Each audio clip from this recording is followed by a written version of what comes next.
I'm Fred Griffith, inviting you to join us for the Monday Morning Exchange. For nearly 30 years, mornings in Cleveland meant the Morning Exchange and Fred Griffith. Good morning. Go right ahead. Fred and his co-hosts reigned for 2 hours every weekday, serving up a menu of lively conversation and interviews on every subject under the sun.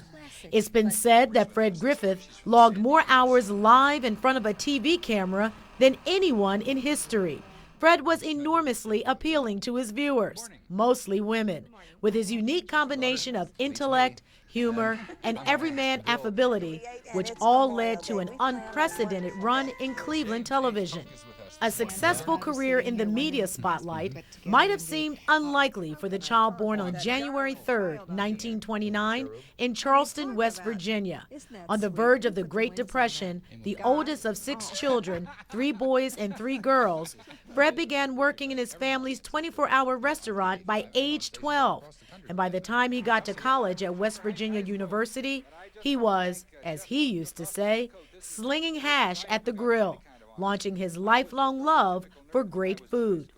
During the Korean War, Fred was commissioned in the Air Force. When he was called to active duty, he failed the eye exam, dashing his ambitions to be a pilot, and was sent to Alabama, where he spent 2 years as an administrative officer at the Naval Air Force Base. After the war, Fred returned to work in radio, landing in Cleveland at WIXY 1260. Which led to an offer from WVIZ to do a local public affairs show. He and wife Susie had a growing family here, with kids Barbara, Gwen, and Wally.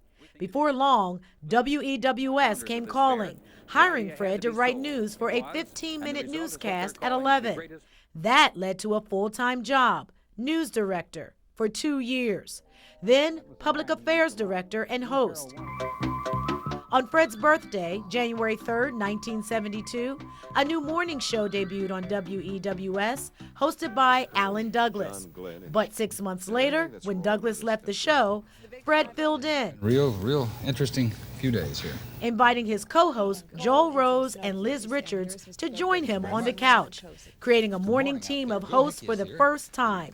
The fill-in became a permanent fixture, and it began a storied run.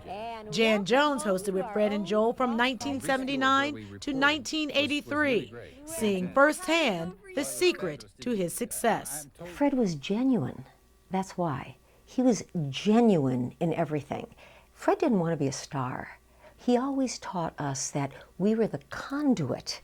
So we wanted to bring our guests out. Our guest was the star. Fred's rule was, don't talk down to the audience. He understood that the morning audience, mostly women, had an appetite for intelligent conversation. But Fred brought his own passions and adventures to the Morning Exchange as well. He often traveled with a camera to many spots around the world and became one of only a handful of people who stood at both the North and South Poles.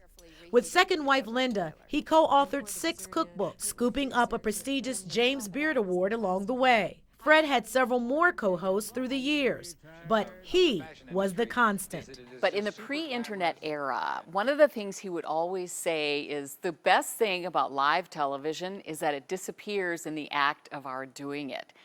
That doesn't happen anymore. The Morning Exchange with Fred ended in 1999, but it wasn't his last television gig. He hosted live on Lakeside at WKYC for another dozen years, hired by his longtime Morning Exchange executive producer, Terry Moyer. The legacy of Fred Griffith cannot be overstated.